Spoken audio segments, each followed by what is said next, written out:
Welcome to టీ10. నేను రేవతి. భారత జాతీయ విద్యా విధానం అబద్ధాల పుట్ట అని పలువురు విద్యావేత్తలు నిపుణులు అంటున్నారు. డీకోలనైజేషన్ పేరుతో కేంద్రంలోని మోడీ సర్కారు లౌకికవాదానికి తూట్లు పొడిచేలా వ్యవహరిస్తున్నదని చెబుతున్నారు.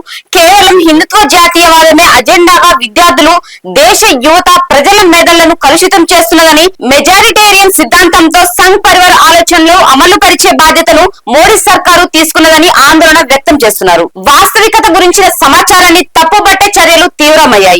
హిందూ మతానికి అనుగుణంగా ప్రాథమిక మతపరమైన ఛాందసవాదంతో బీజేపీ ప్రజల్లో వైషమ్యాలు తీసుకొస్తున్నదని రాజకీయ పరిశీలకులు, విమర్శకులు ఆరోపిస్తున్నారు.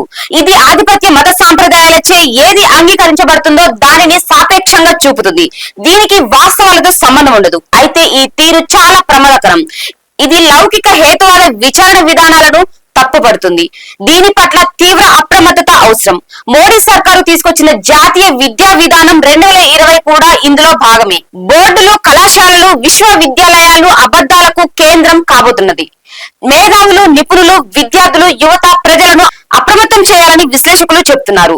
ఎన్ఈపీ ప్రకారం వేల సంవత్సరాల నాటి హిందూ శాస్త్రాలు, తాత్విక వ్యవస్థలకు గొప్ప స్థానం కల్పించే విద్యకు పెద్ద అబద్ధాలు జోడించబోతున్నాయని విమర్శకులు అంటున్నారు. వారసత్వ సిద్ధాంతాల ప్రకారం ఆలోచించటం, జీవించటం దేశభక్తి కర్తవ్యం అనేలా ఇది చెప్తుందని, విద్యను నిర్మూలించి దానిని ఆధ్యాత్మీకరించడమే మోడీ ప్రభుత్వ లక్ష్యమని చెప్తున్నారు. ఇందుకు ఎన్ఈపీ ఒక ఆయుధం అవుతుందని ఆందోళన వ్యక్తం చేస్తున్నారు. గతంలో బీజేపీ నేతృత్వంలోని ప్రభుత్వం జ్యోతిష్యం, అర్చక ఆచారాలతో డిగ్రీ కోర్సుల ద్వారా దూసుకుపోవడానికి ప్రయత్నించిన విధంగా కాకుండా ఇప్పుడు విద్యా విధానం సాంప్రదాయ శాస్త్రాలు, సాంప్రదాయ విజ్ఞాన తత్వాల రూపంలో సాగబోతున్నదని విశ్లేషకులు చెప్తున్నారు.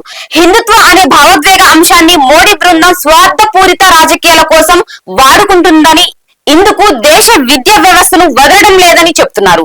భారత్ వంటి దేశానికి లౌకిక విద్య అవసరం ఎంతైనా ఉన్నదని, ఈ విషయంలో మేధావులు, నిపుణులు స్పందించి ప్రభుత్వంపై మరింత ఒత్తిడి తీసుకురావాలని విశ్లేషకులు అంటున్నారు. ఇది ఇవాల్టి న్యూస్. చూస్తూనే ఉండండి టీ10.